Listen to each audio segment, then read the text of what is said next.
বাংলাদেশের অলিতে গলিতে অর্থনৈতিক এমন মন্দাবস্থা হয়েছে, মানুষ শিমশিম খেয়ে যাচ্ছে। গরুর মাংস মানুষে কিভাবে খাবে? এখন মানুষের আয় কম, খরচ বেশি। বাজার এখনো সিন্ডিকেটের নিয়ন্ত্রণে আছে। একটা কিনলে আরেকটা কিনতে পারি না আমরা। সাগরের মাছ আমি 450 টাকা করে নিয়েছি, কালকে আবার গেছি আর 900 টাকা করে কেজি বিক্রি করতে। দেখতেছি আজকে কিনে বাজার কমবে বলতে 2 দিন পরে গেছে আর বাড়ে গেছে, ওটা কমে নাই, ওটা বাড়ছে। আর মানুষকে দুর্ভোগে ফেলার জন্য, দ্রব্যমূল্যের দামকে বাড়াই দেওয়ার জন্য আর যারা সিন্ডিকেট করবে তারা তো আসলে প্রকৃত ইমানদার নয়। বর্তমানে পণ্যদ্রব্যের দাম আকাশছোঁয়া। সিন্ডিকেটের কবলে পড়েছে পণ্যদ্রব্য। কিভাবে কমানো সম্ভব? সাধারণ জনগণ যে কোনো জিনিস কিনতে কষ্ট হচ্ছে। চাল, তেল, লবণ, পেঁয়াজ, মাছ সহ নিত্যপণ্য অস্বাভাবিক দামে দিনের পর দিন বাড়ছে। এই দামটি কিভাবে নিয়ন্ত্রণ সম্ভব? ক্রেতা এবং বিক্রেতা কি বলছে একটু শুনে আসি।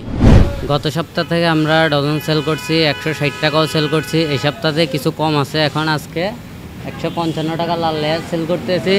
সাদা লেয়ার আমাদের কাছে নাই, কিন্তু ওইটা আমরা বাইরে থেকে কিনে আনতে, ওইটা রেটটা একটু আমাদের কস্টিং খরচ বেশি পড়ে, ওইটা একটু রেট তারপরে একটু কমানোর চেষ্টা করতেছি। আর হাঁসির ডিমের রেট 240 টাকা। হাঁসির ডিম ওগুলো দেশি হাঁসির ডিম, ফার্মের যেটা আছে ওইটার রেট কম, আমরা ফার্মেরটা সেল করতেছি না।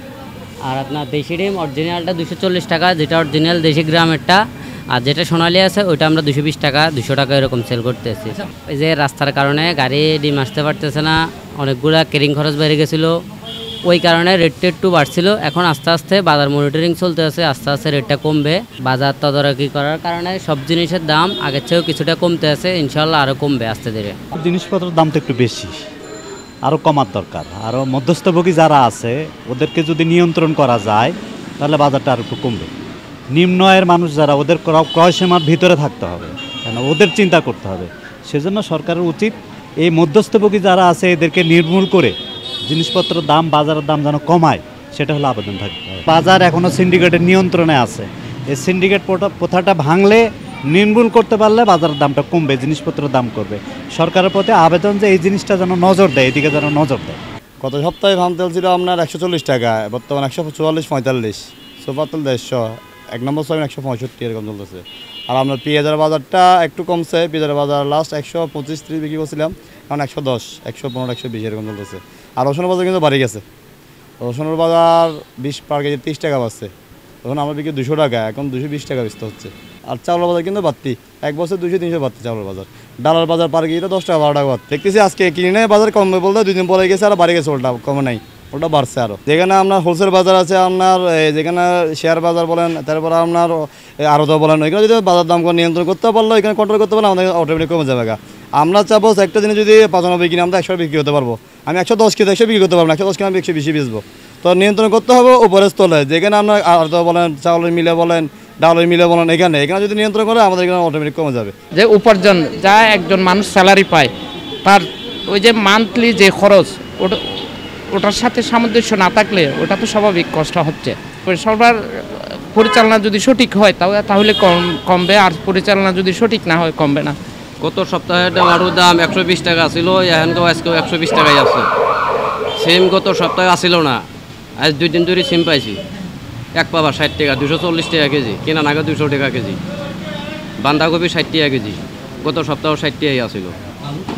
আলু কেজি হলো 55 টাকা, কিনা হলো 48 টাকা। দেশি আলু কেজি হলো আপনার 60-70 টাকা কেজি, আর এটা হলো 55 টাকা কেজি। বরবটি হলো 90 টাকা কেজি। মোটামুটি ঠিক আছে, এই 2-4 টাকা মনে কম বেশ হয়েছে।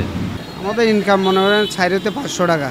এই 500 টাকার ভিতরে যে যত তরকারি দিয়ে যায় ভাত খাবো, ওইটাও মানে কি এখন অনেক দাম। বিভিন্ন সিন্ডিকেট চতুর্দিকে মানে কি সব কিছু দাম করে ফেলছে। এখন একটা কিনলে আরেকটা কিনতে পারি না আমরা। এই কোনো রকম ডাইল ভাতে মানে কি চলতে হচ্ছে। একটা মুরগি কিনতে গেলে 2 কেজি মুরগি কিনতে গেলে 180 টাকা করে, 190 টাকা করে, 380 টাকা চলে আসে। তো আমার 500 টাকা ইনকাম। চাউল কিনতে গেলে 70 টাকা 75 টাকা কেজি চাউল, তো কীভাবে মিলবে? ওগুলো কিনতে গেলে তো আর তেল লবণ এগুলো কিনতে পারতেছি না। তো 500 টাকা কীভাবে চলবে? সরকারকে একটু গরিবদের উপর তাকাইতে হবে, গরিবরা যাতে 2 বেলা 3 বেলা ভাত ভালোভাবে খেতে পারে।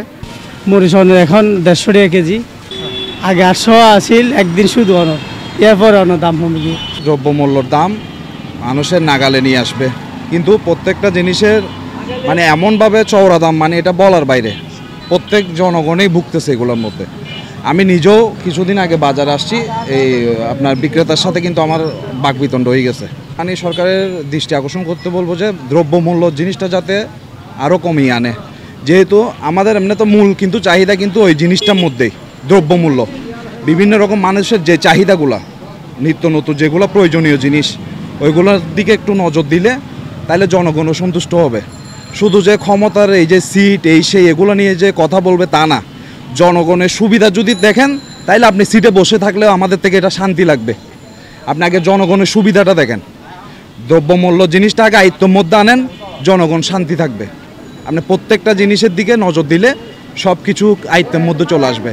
আমি ক্ষমতায় কে কত টাকা আত্মসাৎ করলো, কে কী করলো, ওইগুলোর দিকে খালি নজর দিলে হবে না, ওইগুলোর দিকে আপনি পরে নজর দিলেও এটা উঠে আসবে। আপনি যেটা আগে জনগণ যেটা সুবিধা ভোগ করতে চাচ্ছে ওই জিনিসটা আগে আপনি নিয়ন্ত্রণ করেন। হ্যাঁ, সিন্ডিকেটটা বন্ধ করতে বলেন। সিন্ডিকেটের ইয়াটা ভাঙলে আপনার সব কিছু দ্রব্যমূল্যের দাম অটোমেটিকলি কমে আসবে। যেগুলো গোদামের মধ্যে ঢুকায় রাখতেছে বিভিন্ন রকম যেটার দ্রব্য যেটা দাম প্রথমে বাড়তি থাকবে ওইটারে স্টকে ধরে রাখবে, বাড়তি দাম যখন আসবে তখন যাই ছাড়বে। তো এটা তো জনগণে ভুক্তভোগী হচ্ছে। তো এটা আমাদের মতো সাধারণ জনগণ যারা আছে তারাই ভুক্তভোগী। 160 টাকা করে হচ্ছে যে প্রজেক্টেরগুলা। আর সাগরের যে মাছটা, সাগরের মাছ আমি 450 টাকা করে নিয়েছি, কালকে আবার গেছি আর 900 টাকা করে কেজি বিক্রি করতেছে। এটাও সাগরের পাঙ্গাস। সাগরের পাঙ্গাস যেটা সাগরের পাঙ্গাস হচ্ছে যে আপনার নর্মালি হচ্ছে 400 টাকা করে, ঠিক আছে ওইটা মানতেছি, কিন্তু 900 টাকাটা তো ওভার হয়ে যাচ্ছে। গরুর মাংস মানুষে কীভাবে খাবে? এখন মানুষের আয় কম, খরচ বেশি। 750 টাকা 900 টাকা গরুর মাংস কীভাবে বিক্রি করব? এখন যে সময় একটা দুইটা গরু জবা করতাম, এখন এক দোকানে একটা গরুর 2 দোকানে করে আমরা বিক্রি করি। এখন নলাবাদ, কিন্তু এগুলো সই কিনা। তো এখন আচ্ছারা বিক্রি করলে আমরা 900 টাকা বিক্রি করলে পোষাতে পারবো। আর সিনার মাংস বিক্রি করলে 750 টাকা, আর মিক্সার নিলে 750 টাকা। 30,000 টাকা মন কিনা হিসেবে আমরা বিক্রি করতে হবে, আমাদের খরচ বেশি। সিনার মাংস 750 টাকা, আর মাংস 900 টাকা। তার এখানে খরচা তো বাড়তি, তো এই জন্য আমরা খোঁজাতে পারতেছি না। বিভিন্ন জায়গার মধ্যে আসলে অসাধু কিছু ব্যবসায়ীরা এগুলো সিন্ডিকেট করেই আসলে তারা জিনিসপত্রকে আবদ্ধ করে রাখছেন, যার কারণেই কিন্তু দ্রব্যমূল্য যেহেতু বেশি অংশ বাজারের মধ্যে আসছে না, সুতরাং আস্তে আস্তে মানুষের যেহেতু চাহিদা বাড়তি, আর ছোট ছোট ব্যবসায়ীরা তারা দ্রব্যমূল্যকে বেশি দাম দিয়ে কিনতে হচ্ছে। যারা অসাধু ব্যবসায়ী আছে, আসলে ইসলাম তো বিশেষ করে সিন্ডিকেটকে পছন্দ করেনি না। মানুষকে কষ্ট ফেলার জন্য, মানুষকে দুর্ভোগে ফেলার জন্য, দ্রব্যমূল্যের দামকে বাড়াই দেওয়ার জন্য আর যারা সিন্ডিকেট করবে তারা তো আসলে প্রকৃত ইমানদার নয়। ইমানদাররা কখনো মুসলমানদের কষ্ট বা মানুষের কষ্ট এটা কখনো চায় না। এই জন্য ইসলামের যারা সিন্ডিকেট করছে তারা তো গুনাহগার হবেনই, এবং পাশাপাশি এই যারা বিশেষ করে সিন্ডিকেট করছেন তারা দেশেরও আসলে ক্ষতি চাচ্ছেন বা দেশের উন্নতি চাচ্ছেন না। এবং আমি চাই যে সকল মানুষ এই সিন্ডিকেটকে দূরীভূত করে বাজারে পাইকারির যে রেট সেই রেট অনুপাতেই যেন বাজার দ্রব্যমূল্য সকল মানুষ একদম নিম্ন শ্রেণী মানুষ থেকে নিয়ে উপর শ্রেণীর সকল মানুষ যেন একাকার হয়ে সব জিনিসগুলোকে যেন সুন্দরভাবে সে কী করতে পারে, ক্রয় করতে পারবে, এবং নিম্ন শ্রেণী মানুষগুলো যেন কমপক্ষে তার জীবন পরিচালনার ক্ষেত্রে যে সামান্য আয় সেগুলো দিয়ে যেন সে তার ছেলে সন্তানদেরকে নিয়ে সুন্দর করে বসবাস করতে পারে। মোসাম্বি ধরেন এখন 300 টাকা কেজি বিক্রি হইতেছে আর কি, কমলা 300 টাকা বিক্রি হচ্ছে, আপেল আপনার 320 টাকা এভাবে মানে বিক্রি হইতেছে। এই নিচে মানে কম বেচতে পারতেছি না, বাইরের থেকে মানে দাম বাড়তেই আমরা ওইভাবে মানে ইয়ে করতেছি, ওইভাবে কিনা মানে যেভাবে আসতেছে আমরা ওইভাবে মানে বিক্রি করতেছি আর কি। আমরা আবু সাইদের রক্তের বিনিময়ে হাজার হাজার স্টুডেন্টের রক্তের বিনিময়ে যে দেশটা স্বাধীন করেছি, আজকে সে সুবাদে বাংলাদেশের অলিতে গলিতে অর্থনৈতিক এমন মন্দাবস্থা হয়েছে, মানুষ শিমশিম খেয়ে যাচ্ছে। আপনারা হয়তো খেতে পারছে, বা যারা দিন এনে দিনে খায়, দিন মজুর আছে, তাদের অবস্থা খুব খারাপ। তারা আমাদের ভাই হয়, বোন হয়, আমারই দেশের মানুষ। কাজে দেশ যদি সংস্কার করতে হয়, আমরা শুধু সরকারের উপর ডিপেন্ড করলে হবে না। আমরা যার অবস্থান থেকে আমরা শুধু সংস্কার হই, আমরা যার অবস্থান থেকে আমরা সচেতন হই, তাহলে একটি স্বাধীন সোনার বাংলাদেশ আমরা বিনির্মাণ করতে পারবো। এবং যারা ব্যবসায়ী রয়েছেন, আমার বাংলার জনগণ রয়েছেন, সকলের প্রতি আমি অনুরোধ জানাবো, আসুন আমরা আজকে থেকে শপথ নিই, আমরা দুর্নীতিমুক্ত, আমরা চাঁদাবাজ মুক্ত, সন্ত্রাস মুক্ত একটা আমরা বাংলাদেশ গঠন করি। কিছুদিন আগে কম ছিল, এখন একটু বাড়তি, কারণ এখন সব আবার সাগর চলে গেছে, কিছু কিছু আসতেছে ওগুলো, যার কারণে বন্যার ক্ষেত্রে ওদের পুকুরের মাছের একটু দাম একটু বাড়তি, সাগর মাছ দিকে কিন্তু আপনার তেল দিকে একটু হয়তো ওদের খরচ বাড়তি, যার কারণে সাগর মাছ একটু বাড়তি। মাছও আপনার চাঁদাবাজি বলতে তো আমাদের খরচের যে আমার বরফের দামটা ওইটাও বাড়তি, সব কিছু দিয়ে বাড়তি, যার কারণে ওটা বরফের যেটা ওটা ওদের সিন্ডিকেট, ওটাই ভাঙতে হবে প্রথমত। তার কারণে ফিজিক্যাল একটা সিন্ডিকেট আছে, ওগুলো ভাঙতে হবে, তারপরে মাছের দাম একটু কমবে।